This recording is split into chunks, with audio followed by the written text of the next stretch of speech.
Hi class, this is Professor Hoffman. Great work on getting through the first couple of chapters of marketing. I really like these 3 chapters because it sets the foundation for the entire course in marketing. There are some really important concepts involved, and I'd like to take a quick review of these. Don't use this PowerPoint as coverage of all 3 chapters. This is just to highlight some of those principles that I think are important to your understanding the course. So let's take a look first at the definition. Process for creating, communicating, and delivering value to customers and managing the customer relationship in ways that benefit the organization and the stakeholders. So a couple of things about this. First of all, given this definition, it must be marketing that drives the organization. It can't be manufacturing that starts things or finance that start things. Marketing's got to create the product and set the blueprint for the rest of the business. That's how we deliver value to customers. And we want to benefit just not the organization, but we want to benefit customers and the community in which we operate, and our share owners and our employees. So marketing success brings benefit to many different groups.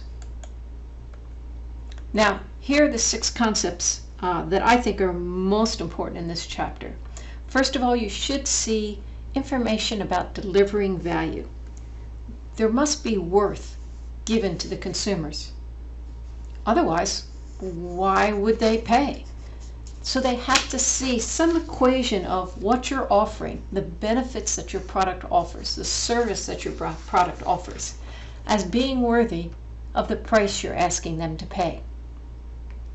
Now, having said that, number 2, marketing is not easy because you have to convert needs to wants. Everyone has needs: a need for entertainment, a need for dinner, a need for warmth. But to get the customer to want your particular product, your particular brand, that's what you have to achieve. And you do this by giving the customer the benefits that they desire. So we might need a pair of jeans, but by offering ones that you suggest to the customer aren't going to wear out, are going to be able to stand up to day-to-day work environment, maybe then they want your brand. Marketing is global. Number 3. Marketing is not contained to a single region or a single country. We source product parts from all over the world. We sell all over the world. So understanding that global marketing place is really important. Avoid marketing myopia. So many companies have fallen victim to this.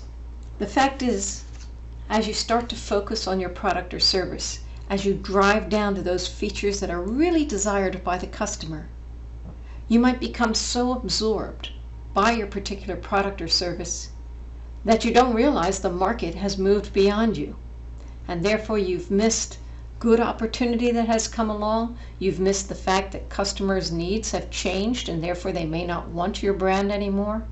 So absolutely make your product the best that it can be, but don't lose sight of the marketplace and what's happening with your customers, with your competitors, and in general in the community. Number 5, well, marketing is costly. It adds up. The research that's involved, the product prototypes that must be designed, the manufacturing, the packaging, the advertising, all of these things add cost, and it's due to marketing. So while on the one hand, we want to be sure that the product is as the customer expects it, on the other hand, we have to evaluate what costs are beneficial to the product. And then lastly, concept 6 that you should have reviewed in these chapters is that marketing certainly has its critics, and well, maybe for good reason. There have been times when businesses have tried to persuade customers to buy products that they really didn't need. There have been times when marketing has deceived customers about the type of benefit that the product is going to bring. But overall, marketing brings a high educational value to a customer. It helps to improve quality of life by bringing new products and services to customers, and it adds excitement to our daily lives. So avoid the criticisms. Don't bring yourself to deserve those criticisms, and earn the respect and the trust of your customers. Now, this question of needs to wants, I want to go back to that. How exactly is that accomplished? Well, frankly, it's by bringing those benefits the customers need. So here I have a listing of toothpaste. Colgate Total. What do they say? Advanced whitening. Buy us, you get the best whitening going on. Over here, Pronamel Sensodyne. What's this company saying? They're saying if you have sensitive teeth, our feature is to buy ours because it will not hurt your teeth. Crest 3D White.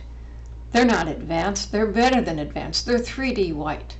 So in competition with Colgate, looking after that market who wants the benefit of extremely white teeth. Oral-B, Pro Expert, saying, hey, you know what? We've got the seal from dentists. They approve us. We're going to give you all-around protection. Buy us for this reason. And then lastly, this toothpaste. Well, if you want your pet to be kissable, brush your pet's teeth with this toothpaste. It'll have a naturally vanilla flavor and so much better than that puppy breath that you've had to experience. So these companies, these examples are showing you how to take a need, we all need toothpaste, and make it into a want for certain target markets. Same thing with the different waters. Fiji water, that distinctive bottle, so many customers like to have that. Evian, Aquafina, Perrier with its seltzer. All these try to distinguish the brand with a benefit that the consumer is going to want. So let's move on. We know what we have to achieve. How do we get there? Everything starts with a plan, and in this case, a marketing plan. Set your marketing objectives. Assess the current conditions. Decide what it is you want to achieve. Is it awareness? Is it sales? Is it greater brand loyalty? What's that objective going to be? Maybe it's market share. Then, once your objective is set, develop the strategy that'll get you there. Identify the target market, who it is that you particularly want to sell to. Build your marketing mix. What's the product really going to look like? How are you going to promote it? Promote it where the target market is looking. Where are you going to place that product? Make sure your distribution fits with the target market's desires. And then price it in the value proposition where your price consumers will think is worthy of the product. Lastly, look around at your current environmental conditions and make sure that the market is conducive for your plan and your strategy. Implement it, evaluate it, correct it as you need. So let's go back on this. The market strategies, 3 components. Most importantly, specifically define and research your target market, your integrated marketing mix. What's the product going to look like? How are you going to price it? Where will you promote it? How will you distribute it? And then environmental conditions. Do the economics of the current environment support the way that you've priced your product? Are your competitors ahead of you in the market? So you need to make your product a little more distinctive. Look at the different environmental forces and make sure that you've considered them.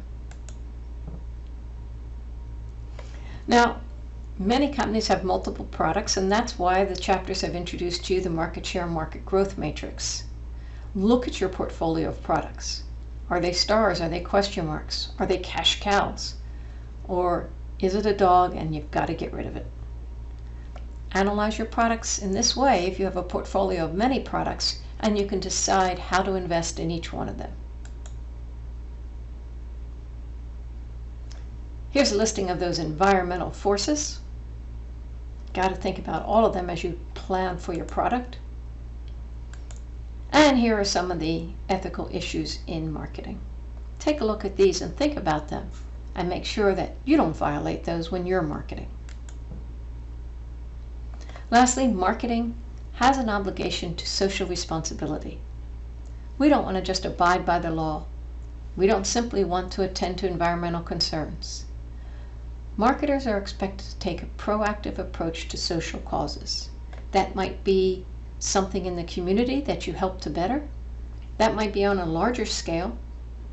Many companies, large companies, donate money, donate volunteer work in order to help alleviate social problems. So marketing and social responsibility go hand in hand. Here are a couple of examples of that, and I'm sure you can add your own. And that's it. Good luck.